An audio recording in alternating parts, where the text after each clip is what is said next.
अस्सलामुअलैकुम दोस्तों, कैसे हैं आप सब। मैं आप सबको यूट्यूब चैनल इंग्लिश लिटरेचर पे वेलकम कहती हूँ। आज जो टॉपिक हम कवर करने जा रहे हैं इस लेक्चर के अंदर, दैट इज़ पोस्ट स्ट्रक्चरलिज्म और डीकंस्ट्रक्शन। बहुत ज़्यादा इंपॉर्टेंट थ्योरी है, तो आपने हर बात को फुल कंसंट्रेशन के साथ सुनना है। वीडियो को स्टार्ट से एंड तक पूरा देखिएगा ताकि आपका कोई भी इम्पॉर्टेंट पॉइंट स्किप ना हो जाए। और अगर आप इस चैनल पे नए हैं तो हमारे चैनल को सब्सक्राइब करना मत भूलिएगा। एंड अगर आपने ये चैनल ऑलरेडी सब्सक्राइब किया हुआ है तो हमारा दूसरा चैनल जिसका नाम लिटरेरी रेसिपी है उसको सब्सक्राइब करने लिंक आपको डिस्क्रिप्शन में मिल जाएगा। तो एनी हाउ, टाइम को वेस्ट किए बगैर जो हमारा आज का लेक्चर हम करते हैं शुरू, पोस्ट स्ट्रक्चरलिज्म और डीकंस्ट्रक्शन। जैसा कि हम लोगों ने प्रीवियसली एक लिटरेरी थ्योरी पढ़ी थी विच इज स्ट्रक्चरलिज्म। स्ट्रक्चरलिज्म के रिएक्शन में हमारे पास एक और थ्योरी आई, उसको हम लोग पोस्ट स्ट्रक्चरलिज्म कहते हैं। इसको डीकंस्ट्रक्शन भी कहा जाता है। डीकंस्ट्रक्शन का मतलब क्या होता है? डी मीन्स ब्रेक कर देना, किसी चीज को तोड़ देना, तो मीन्स ब्रेकिंग डाउन, तोड़ देना। टेक्स्ट से मीनिंग एक्सट्रैक्ट करने के लिए हम क्या करते हैं, टेक्स्ट को डीकंस्ट्रक्ट करते हैं, उसको रीड करते हैं, हम रीराइट करते हैं। यानी एक ऐसी थ्योरी जिसके अंदर टेक्स्ट की क्लोज रीडिंग की जाती है। किस पर्पस के लिए? इस पर्पस के लिए ताकि ये बात हाईलाइट की जाए कि टेक्स्ट के अंदर जो मीनिंग्स हैं वो कंट्राडिक्टरी होते हैं, वो यूनिफाइड और लॉजिकल होल नहीं होते। और जब भी हम लोग को एग्जामिनेशन के अंदर यानी कि एग्जाम्स के अंदर पूछा जाए कि पोस्ट स्ट्रक्चरलिज्म क्या है या डीकंस्ट्रक्शन क्या है, तो दोनों सेम ही थ्योरी होती हैं। हम लोग इस थ्योरी को इन डिटेल में पढ़ने से पहले जो इस थ्योरी के मेन कॉन्सेप्ट्स हैं, जैसे कि स्क्रीन पे आप नेम्स देखें, जितने भी इंपॉर्टेंट कॉन्सेप्ट्स इसमें आते हैं, जैसे कि significance, difference, writing, transgender signified, text, discourse, ideology, so on. मतलब जितने भी ये कॉन्सेप्ट्स हैं पहले इनको इन डिटेल डिस्कस करेंगे, क्योंकि आपको ये कॉन्सेप्ट्स क्लियर करना बहुत ज़रूरी है एग्जामिनेशन पॉइंट ऑफ व्यू से। तो हमारे पास पहली टर्म है सिग्निफिकेशन। सिग्निफिकेशन क्या होता है? बेसिकली यहाँ पे बात की जाती है कि व्हाट लैंग्वेज डज, लैंग्वेज क्या करती है। लैंग्वेज एक एक्टिव ऑनगोइंग प्रोसेस होता है मीनिंग प्रोड्यूस करने का। और फर्डिनेंड डी सोशोर, आपने पढ़ा होगा स्ट्रक्चरलिज्म में इनका नेम। इनके अकॉर्डिंग जो लैंग्वेज है वो दो चीज़ों से मिलकर बनती है, एक सिग्निफायर से, दूसरा सिग्निफाइड से। और सिग्निफायर जो होते हैं वो साउंड इमेजेस होते हैं, और सिग्निफाइड जो है वो मेंटल कॉन्सेप्ट को कहते हैं। फॉर एग्जाम्पल मैं एक वर्ड बताती हूँ आपको। वर्ड है जी हमारा ट्री। अब इस ट्री का वर्ड सुन के आपके माइंड के अंदर एक पिक्चर आ गई होगी। वो जो पिक्चर माइंड में आई है, वो जो मेंटल कॉन्सेप्ट आपका है, उसको हम सिग्निफाइड करेंगे, ठीक है। और जो हमारा ये वर्ड ट्री है ये हमारा सिग्निफायर होगा। मैंने ऑलरेडी इसको इन डिटेल स्ट्रक्चरलिज्म के अंदर बताया है, और आपने उस थ्योरी को लाजमी सुनना है क्योंकि दे बोथ आर लिंक्ड। कि आपको स्ट्रक्चरलिज्म का पता होगा तो आप पोस्ट स्ट्रक्चरलिज्म को अंडरस्टैंड कर पाओगे, ठीक है। तो मैं दोबारा इसको मॉडिफाई कर देती हूँ। फॉर एग्जाम्पल मैंने बोला रेड, रेड मेरा क्या आ गया? सिग्निफायर। वो द फिजिकल एग्जिस्टेंस को हम लोग सिग्निफायर कहते हैं। और उसको लेके जो मेंटल कॉन्सेप्ट आपके माइंड में है, एप्पल आ गया आपके माइंड के अंदर, या आपके माइंड के अंदर ट्रैफिक लाइट आ गई, ठीक है। जो भी मेंटल कॉन्सेप्ट आपके माइंड में आया है ना, दैट इज सिग्निफाइड। तो फर्डिनेंड डी सोशोर ने क्या कहा था कि लैंग्वेज जो है वो दो चीज़ों को कंबाइन बन के करके बनती है, एक होता है सिग्निफायर, दूसरा होता है सिग्निफाइड। और ये सिग्निफायर और सिग्निफाइड मिलकर साइन बनाते हैं। और साइन क्या करता है? साइन चीज़ों को सिग्निफाई करता है। और फिर हमने ये भी पढ़ा था कि फर्डिनेंड डी सोशोर ने कहा था कि जो साइंस और थिंग्स होती हैं इनके दरमियान में जो रिलेशनशिप होता है वो आर्बिट्रेरी होता है, मतलब टेम्परेरी होता है। और सिग्निफिकेशन के कॉन्सेप्ट के अंदर हम लोगों ने यही जो फर्डिनेंड डी सोशोर है उनका concept of sine, signifier and signifier discuss करना है। यानी कि जो हम लोगों ने स्ट्रक्चरलिज्म के अंदर इन डिटेल डिस्कस किया था वो सारी डिस्कशन यहाँ पे होगी। क्लियर? ये थी हमारी फर्स्ट टर्म। सेकेंड टर्म है हमारी डिफरेंस की। अब डिफरेंस जो है ना, ये वर्ड दो वर्ड से मिलके बना है, एक है डेफर और दूसरा है डिफर, ठीक है। इन दो वर्ड से मिलकर बना है। डिफर का मतलब है नॉट द सेम, जो कि एक जैसा नहीं है, नॉट अलाइक, ठीक है। और डेफर का मतलब होता है टू पोस्टपोन, टू डिले, और to get someone else to do it. ये डिफर और डेफर दोनों वर्ब हैं। क्लियर? कि मतलब डिफर का मतलब क्या है? नॉट सेम, जो एक जैसे नहीं है, नॉट अलाइक। और डेफर का मतलब क्या है? पोस्टपोन करना, डिले करना, और to get someone else to do it, कि कोई और इसको आके कर ले। अगर हम इन दोनों को मिक्स करते हैं तो हमारे पास क्या डेफिनेशन आती है? हमारे पास डेफिनेशन ये आती है कि जो मीनिंग होते हैं ना, वो हमेशा सेम नहीं होते। मीनिंग जो है वो कॉन्स्टेंटली चेंज होते रहते हैं। मीनिंग डिपेंड करते रहते हैं सिचुएशन के ऊपर। यानी कोई भी मीनिंग फाइनल मीनिंग नहीं होता। Situation change, meaning change, culture change, meaning change. और इस टर्म के अंदर ये भी कहा गया है कि हम लोग साइन से, साइन क्या है? सिग्निफायर, सिग्निफाइड, ठीक है। कहते हैं हम लोग सिग्निफायर और सिग्निफाइड से, मतलब साइन से, कभी भी जो 100% श्योर मीनिंग होता है ना, वो नहीं गेन कर सकते। हम लोग कभी भी एक बुक, एक टेक्स्ट, या हमारा दोस्त हमें क्या कह रहा है, उसके वर्ड्स को 100% अंडरस्टैंड नहीं कर सकते। कहता है no matter how hard we try, हम कितनी सख्त कोशिश कर ले, इवन हमारे खुद के वर्ड्स भी जो हम कहना चाहते हैं वो कह नहीं पाते। क्लियर? कि मीनिंग स्टैटिक नहीं है, मीनिंग फिक्स नहीं है, मीनिंग चेंज होते रहते हैं, जैसे कि not alike and postpone. Meaning जो है वो अकॉर्डिंग टू सिचुएशन बदलते रहते हैं। कभी भी 100% ना अंडरस्टैंड किए जाते हैं, ना कन्वे किए जा सकते हैं, ठीक है। और ये कॉन्सेप्ट दिया किसने था? जैक डेरिडा ने, जिन्होंने कहा था कि language never holds on to meaning और makes it stay put, communication is an infinite chain of difference. ठीक है, तो मीन्स लैंग्वेज जो है वो कभी भी सेम नहीं होती, मीनिंग्स कभी भी सेम नहीं होते, ये सिचुएशंस के अकॉर्डिंग डिफर करते रहते हैं, वेरी करते रहते हैं। ठीक है, तो ये कहा था जैक डेरिडा ने, और ये इनकी एक इम्पॉर्टेंट टर्म है। और जैक डेरिडा एक बहुत इम्पॉर्टेंट पोस्ट स्ट्रक्चरलिस्ट और एक बहुत इम्पॉर्टेंट डिकंस्ट्रक्शनिस्ट थे। इवन जो टर्म डिकंस्ट्रक्शन है वो टर्म भी जैक डेरिडा ने ही काउंट की थी, कॉइंड की थी। क्लियर? अब थर्ड टर्म है राइटिंग। राइटिंग एक इम्पॉर्टेंट टर्म है। हमने जब पोस्ट स्ट्रक्चरलिज्म पढ़ा था तो हम लोगों ने स्ट्रक्चरलिज्म के अंदर देखा था कि वहाँ पे स्पीच के ऊपर एम्फेसाइज किया गया था कि जो स्पीच है वो मैटर करती है, स्पीच आपकी लर्निंग के लिए हेल्पफुल होती है। वहाँ पे स्पीच को बहुत इंपॉर्टेंस दी गई थी, और जो हमारे पास राइटिंग था उसको सेकेंडरी लेवल पे रखा गया था। जबकि पोस्ट स्ट्रक्चरलिज्म के अंदर राइटिंग को बहुत एम्फेसाइज किया गया है। इवन के डेरिडा कहते हैं, अगेन डेरिडा का नाम इम्पॉर्टेंट है, मैंने बताया था ना आपको, बार बार आपको सुनने को मिलेगा कि राइटिंग जो है वो सिर्फ और सिर्फ उस स्टफ तक लिमिटेड नहीं है जो कि रिटन फॉर्म में आपको मिलता है, बल्कि जो हम बोलते हैं, जो हम सोचते हैं, ये सब भी राइटिंग ही है। इवन कि वो कहते हैं कि जब बच्चा लर्निंग सीखता है, बोलना सीखता है, तो पहले उस वर्ड को वो राइट डाउन करता है। कहाँ पे? अपने ब्रेन के अंदर। ठीक है, तो इसलिए यहाँ पे राइटिंग को एम्फेसाइज किया गया है कि अगर पूछा जाए आपसे कि पोस्ट स्ट्रक्चरलिज्म के अकॉर्डिंग राइटिंग का क्या सिग्निफिकेंस है, तो आपने बताना है कि राइटिंग की बहुत इंपॉर्टेंट सिग्निफिकेंस है, और इनके अकॉर्डिंग राइटिंग जो है वो प्राइमरी लेवल पे आती है और जो स्पीच है वो सेकेंडरी लेवल पे आती है। इवन के ये भी कहते हैं कि स्पीच और writing they both are equivalent, वो इक्वल भी है। कैसे? कहते हैं राइटिंग है तो स्पीच है, और राइटिंग के बगैर आप स्पीच नहीं कर सकते, क्योंकि whenever we learn something, हम जब भी पहले कुछ सीखते हैं, it is first written in brain then speak, पहले ये ब्रेन में लिखा जाता है फिर ये बोला जाता है। तो यहाँ पे राइटिंग सुपीरियर देन स्पीच। अब हमारे पास फोर्थ कॉन्सेप्ट है विच इज ट्रांसडेंटल सिग्निफाइड। ये क्या होता है? ट्रांसडेंट का मतलब होता है बियॉन्ड। ठीक है, अब होता क्या है, हमने जैसे कि पहले डिस्कस किया कि डेरिडा कहता है, डिकंस्ट्रक्शनिस्ट कहते हैं, पोस्ट स्ट्रक्चरलिस्ट कहते हैं कि लैंग्वेज जो है वो नेवर ट्रांसमिट्स मीनिंग परफेक्टली। कभी भी आपको परफेक्टली उससे मीनिंग नहीं मिल सकते। यहाँ पे कोई भी एब्सोल्यूट ट्रुथ नहीं होता।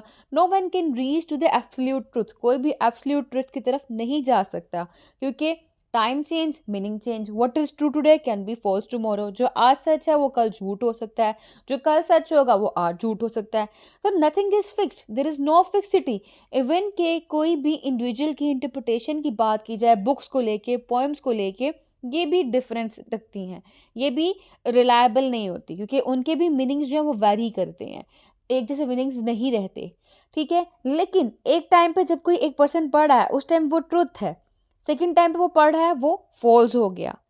तो डेरिडा कहते हैं जिस टाइम पे, जिस दिन पे जो सच की हैपनिंग हुई है, whatever the truth of the day happens to be, जो भी डे का ट्रूथ हो रहा है, उस ट्रूथ को उन्होंने ट्रांसडेंटल सिग्निफाइड का नाम दिया है। वैसे तो ट्रूथ एग्जिस्ट नहीं करता, लेकिन जिस टाइम पे जो ट्रूथ हुआ है, ठीक है, ट्रूथ ऑफ द डे, वो चीज़ है ट्रांसडेंटल सिग्निफाइड। क्लियर हो गया। देन है टेक्स्ट। अब हमारे पास जी सबसे इंपॉर्टेंट नेम वो है रोनाल्ड बार्ट्स का, RONALD BARTHES। बहुत इंपॉर्टेंट नेम है, आपने पहले भी पढ़ा होगा स्ट्रक्चरलिज्म के अंदर भी इसको। तो इन्होंने क्या कहा, इनके मुताबिक और डीकंस्ट्रक्शनिस्ट के मुताबिक, पोस्ट स्ट्रक्चरलिस्ट के मुताबिक, टेक्स्ट जो है वो इम्पोर्टेंस रखती है। इन्होंने कहा टेक्स्ट जो है ना वो एक एक्टिविटी है प्रोडक्शन की। टेक्स्ट अकेली बहुत से मीनिंग्स कैरी करती है। इवन रोनाल्ड बार्ट का एक वर्क है वो है डेथ ऑफ द ऑथर, ठीक है, ऑथर की डेथ, जिसमें इन्होंने टेक्स्ट की इम्पोर्टेंस को एम्फेसाइज किया है। और जब मैंने बात की कि रोनाल्ड बार्ट ने कहा कि टेक्स्ट क्या है, एक एक्टिविटी ऑफ प्रोडक्शन है, तो इसका मतलब यहाँ पे ये था कि रोनाल्ड जो थे वो कहते थे कि रीडिंग और टेक्स्ट और राइटिंग का टेक्स्ट, इन दोनों के अंदर में कोई भी फ़र्क नहीं होता। जब एक रीडर टेक्स्ट से इंटरेक्ट करता है तो रीडिंग और राइटिंग जो दोनों एक्टिविटीज़ ब्लेंड हो जाती हैं। कहते हैं जब आप बैठते हैं, आप एक किताब पढ़ते हैं, जब आप किताब पढ़ते हैं तो आप ऑथर की लाइफ, उसके हिस्टोरिकल इवेंट्स, जिस इवेंट्स पे नॉवल बेस कर रहा है वो सारे हिस्टोरिकल इवेंट्स, जो रिव्यूअर्स ने उसके बारे में, किताब के बारे में कहा, वो सब कुछ, कहते हैं सारी चीज़ें जो है ना वो टेक्स्ट का ही पार्ट बन जाती हैं। तो इन शॉर्ट इनके अकॉर्डिंग हर चीज़ ही टेक्स्ट है, एंड टेक्स्ट जो है वो ग्रेटर सिग्निफिकेंस रखती है। ऑथर की इतनी सिग्निफिकेंस नहीं, रीडर की इतनी सिग्निफिकेंस, जितनी सिग्निफिकेंस जो है वो टेक्स्ट की है। हाँ, रीडर भी इंपॉर्टेंट रोल प्ले करता है, क्योंकि रीडर ने डीकंस्ट्रक्ट करना है टेक्स्ट को। रीडर ने टेक्स्ट से मीनिंग्स जो है वो निकालने हैं, लेकिन मीनिंग्स जो है वो फिक्स नहीं होते। फिर नेक्स्ट हमारे पास डिस्कोर्स। और डीकंस्ट्रक्शनिस्ट और पोस्ट स्ट्रक्चरलिस्ट के अकॉर्डिंग डिस्कोर्स जो है वो लैंग्वेज एक्टिविटी है, और लैंग्वेज एक्टिविटी के अंदर स्पीच एंड राइटिंग टुगेदर, ये दोनों चीज़ें इंक्लूड होती हैं। क्लियर। फिर है हमारे पास नेक्स्ट वो है आइडियोलॉजी। जो आइडियोलॉजीज होती हैं वो कल्चरल क्रिएटेड होती हैं और इनको डिस्कोर्स से बनाया जाता है। मतलब आइडियोलॉजीज जो होती हैं वो कल्चरल होती हैं और इनको डिस्कोर्स से ही क्रिएट किया जाता है। जिसके पास डिस्कोर्स होगी, स्पीच एंड राइटिंग टुगेदर होगा, वो अपने डिस्कोर्स को यूज़ करते हुए ही आइडियोलॉजीज को क्रिएट कर सकता है। आइडियोलॉजी बेसिकली होती है the way things are and ought to be, कि चीज़ें कैसी हैं, उनको कैसा होना चाहिए। फिर है हमारे पास सिमुलेक्रम एंड सिमुलेशन। हम लोगों ने येन बॉल्डुराल्ड का नाम पढ़ा था जब हम लोगों ने कल्चरल स्टडीज़ पढ़ा, हम लोगों ने वहाँ पे सिमुलेशन एंड सिमुलेक्रम को इन डिटेल भी डिस्कस किया था। तो ये जो येन सॉरी इट्स बॉर्डरियोल्ड, ठीक है, तो जो येन बॉर्डरियोल्ड था इसने हम लोगों को सिमुलेशन, सिमुलेक्रम और का कॉन्सेप्ट दिया था। सिमुलेक्रम होता है कॉपी और इमेज ऑफ समथिंग, किस चीज़ की कॉपी या किस चीज़ का इमेज। और सिमुलेक्रम होता है something that replaces reality with its representation. इसको ऑलरेडी मैंने इन डिटेल सेपरेट लेक्चर में कवर किया हुआ है। अगर आपको उसका लेक्चर चाहिए तो डिस्क्रिप्शन में आपको लिंक मिल जाएगा, आप उस लिंक के ऊपर क्लिक करके सिमुलेक्रम को एंड सिमुलेशन को इन डिटेल अंडरस्टैंड कर सकते हैं उसके थ्रू। फिर है हमारे पास रिजोम। रिजोम बेसिकली तो एक प्लांट होता है, एक ऐसा प्लांट जिसकी रूट्स जो हैं वो कोई भी फिक्स प्लेस पे नहीं होती, जहाँ चाहे वो उग जाता होता है। किसी भी पॉइंट पे वो किसी भी जगह पे उग जाता है, ठीक है, कोई भी फिक्स्ड ऑर्डर नहीं होता, कोई भी फिक्स डायरेक्शन नहीं होती उसकी। तो हमारे पास दो फ्रेंच थिंकर्स थे, एक डिल्यूज और दूसरा फेलिक्स गॉथरी। ये दोनों ने मिल के काम किया रिजोम के ऊपर, इस कॉन्सेप्ट के ऊपर। और इन्होंने कहा कि जो रिजोम है बेसिकली वो एक बेस्ट और एक बेटर मेटाफर है फॉर थॉट एंड डिस्कोर्स का।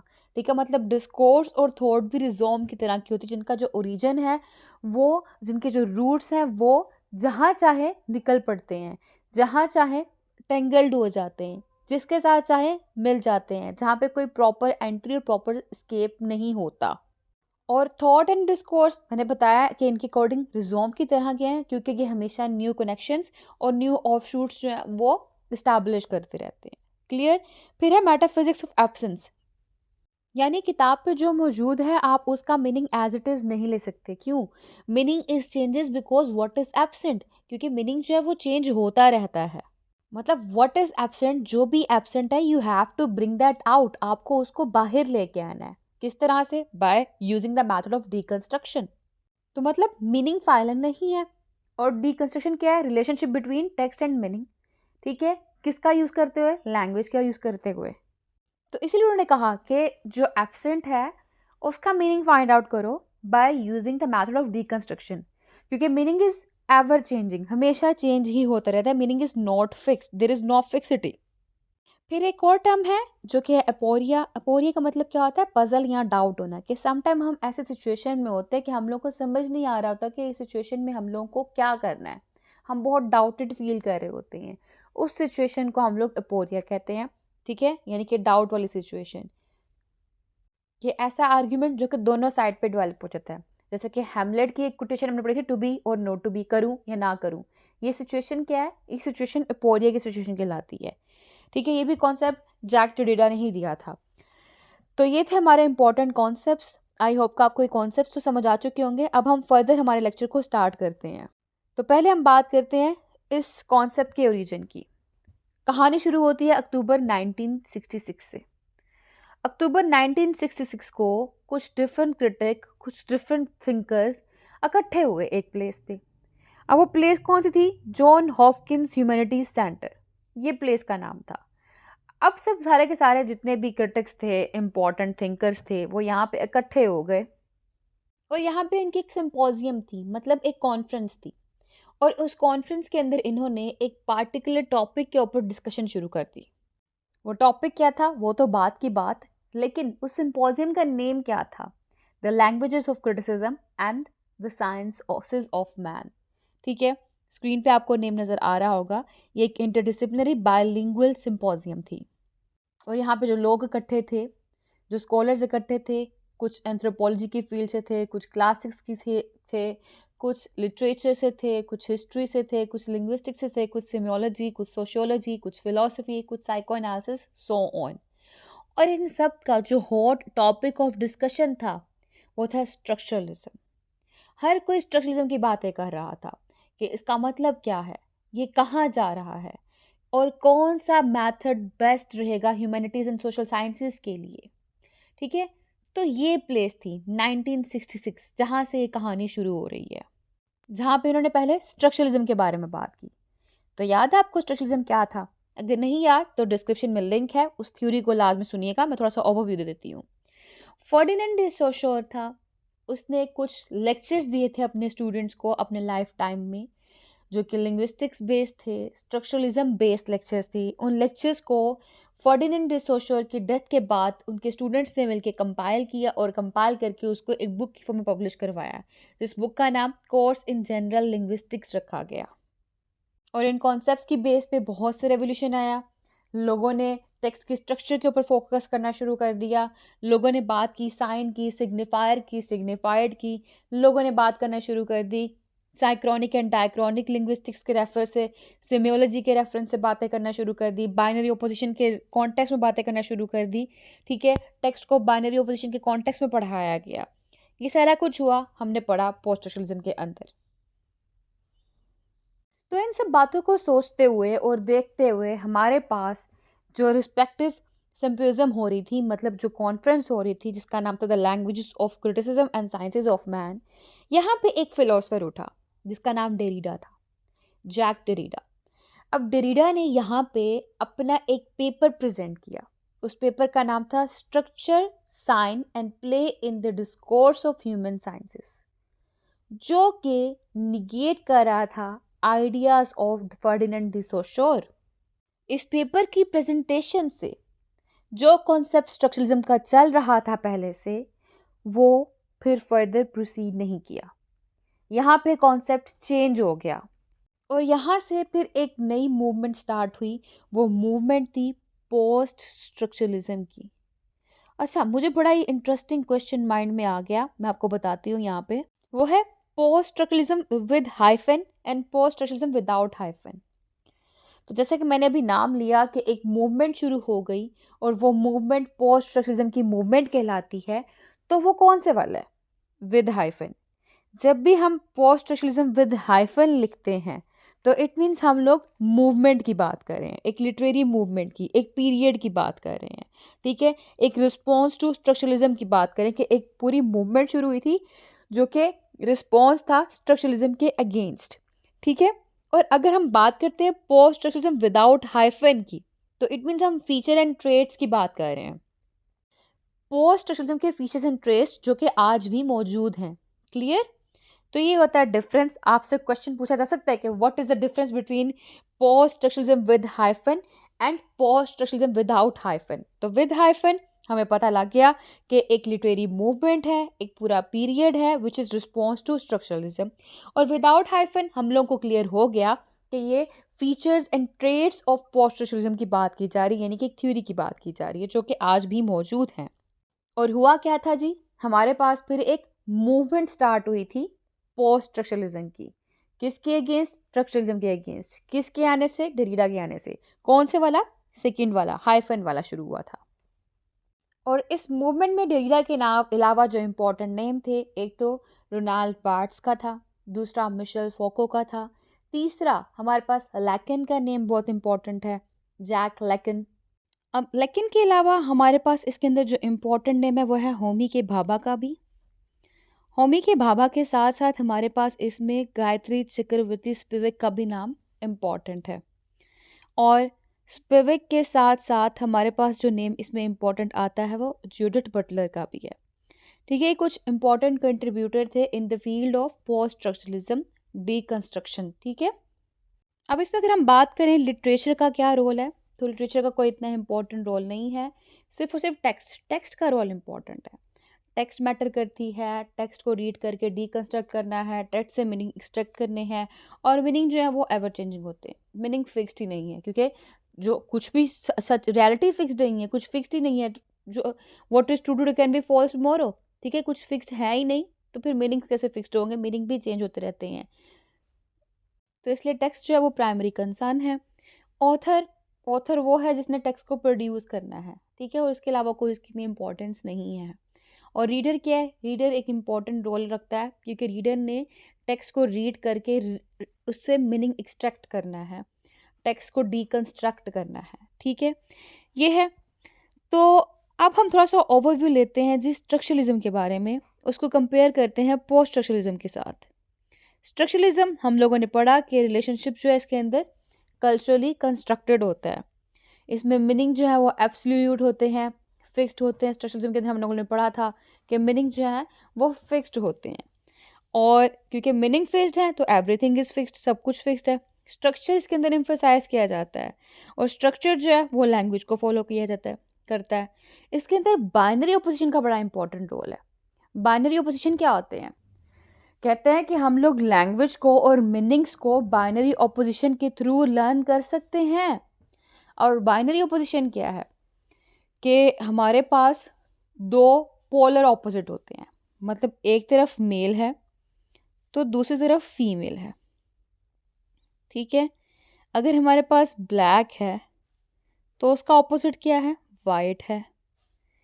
अगर हमारे पास डे है तो दूसरा उसका ऑपोजिट क्या है? नाइट है। तो स्ट्रक्चरलिज्म कहते हैं हम लोग बाइनरी ऑपोजिशन के थ्रू जो है वो मीनिंग्स को अंडरस्टैंड कर सकते हैं, मीनिंग्स को लर्न कर सकते हैं। Binary opposition important role play करते हैं मीनिंग को सीखने के लिए, ये कहता था स्ट्रक्चरलिज्म। लेकिन हमने पढ़ा कि पोस्ट स्ट्रक्चरलिज्म क्या कहता है? वो तो कहता है कि मीनिंग तो फिक्स्ड ही नहीं होते, there is no absolute meaning, structure is not constant, structure भी बदलता रहता है, मीनिंग भी बदलते रहते हैं, ठीक है। नथिंग इज फिक्स्ड, हमने वहाँ पे डिफरेंस का कॉन्सेप्ट पढ़ा था कि नॉट अलाइक, ठीक है, कुछ भी चीज़ सेम नहीं होती, there is no fixity, there is everything is changed, ठीक है। स्ट्रक्चर नहीं कांस्टेंट है, स्ट्रक्चर भी चेंज होता रहता है। जो रिलेशनशिप है वो कल्चरली कंस्ट्रक्टेड नहीं होता, मीनिंग जो है एब्सोल्यूट नहीं होते, कुछ भी फिक्स नहीं है, ठीक है। वहाँ पे कहा था फिक्सिटी है, वहाँ पे कहाँ पे स्ट्रक्चरलिज्म में कहा गया कि फिक्सिटी है, सब कुछ फिक्स्ड है। क्यों? क्योंकि साइन सिग्निफायर और सिग्निफाइड फिक्स्ड है, जो सिग्निफायर होगा वही सिग्निफाइड होगा, जो हम लोग मीनिंग देखते हैं वही मीनिंग कल भी रहेगा, परसों भी रहेगा, वहाँ पे कहा गया था। लेकिन पोस्ट स्ट्रक्चरलिज्म में कहा गया there is no fixity, what is true today can be false tomorrow, nothing is fixed, ठीक है। So there is not a fixed relationship between signifier and signified, ठीक है। कॉन्सेप्ट के अंदर को मतलब यहाँ पे सिग्निफायर और सिग्निफायर का कोई कॉन्सेप्ट एग्जिस्ट करता ही नहीं है। वहाँ पे हमने देखा स्पीच जो है वो सुपीरियर थी राइटिंग से, लेकिन यहाँ पे स्पीच और राइटिंग दोनों ही कम्प्लीमेंट्री हैं, लेकिन राइटिंग वो सुपीरियर है स्पीच से। ये कुछ तो पढ़ा था हम लोगों ने। और अगर आपको difference between structuralism and post structuralism आ गया तो आप एज इट इज़ इसको लिख सकते हैं, ठीक है, जो आपको स्क्रीन पे शो हो रहा है। ये जो लास्ट लाइन शो नहीं हो रही, यहाँ पे लिखा हुआ है, लास्ट पॉइंट है, speech is superior than writing, structuralism का कहना है। जबकि पोस्ट स्ट्रक्चरलिज्म कहते हैं कि speech and writing both are complementary, writing is superior than speech. ये इनका वो था, कंट्रास्ट था, स्क्रीन के ऊपर आपको शो हो गया होगा।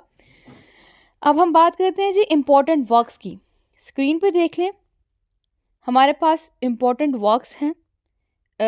डेरिडा का structure science and play in discourse of the human sciences, आपसे पूछा जा सकता है एमसीक्यूज के अंदर, तो इनके नेम्स देख लें।